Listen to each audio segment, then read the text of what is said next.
Un autre exemple de ce que le fait d'appliquer le leadership éthique dans une organisation ou un service peut créer, et cet exemple-là, il est très important parce qu'il a un impact qui est absolument énorme. C'est la chef de service d'un service dans un hôpital, un service de gynécologie obstétrique qui accompagne donc des femmes à un moment très très particulier de leur vie, et ce moment de la vie aussi où on donne la naissance.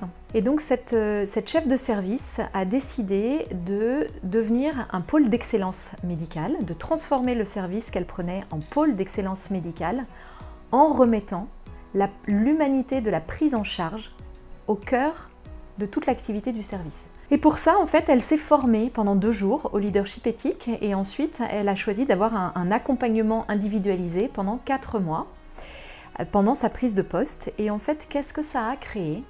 Ça a créé une transformation au sein du service, des collaborations qui n'avaient pas eu lieu jusqu'à présent au sein des différentes équipes, parmi ces 100 personnes dans le service.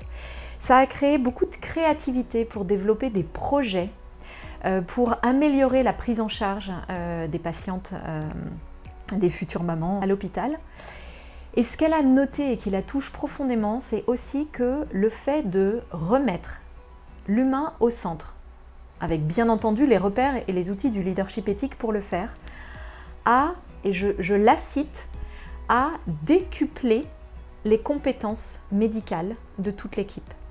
Donc en fait, elle atteint l'excellence médicale, ils sont en chemin pour devenir vraiment une référence dans l'excellence de la prise en charge médicale, et cela se fait en remettant l'être humain et la prise en charge la plus humaine possible dans un hôpital public, dans ce service, avec l'accompagnement, bien entendu, du leadership éthique. Et là, nous entrons dans la phase où les équipes elles-mêmes commencent à être formées au leadership éthique.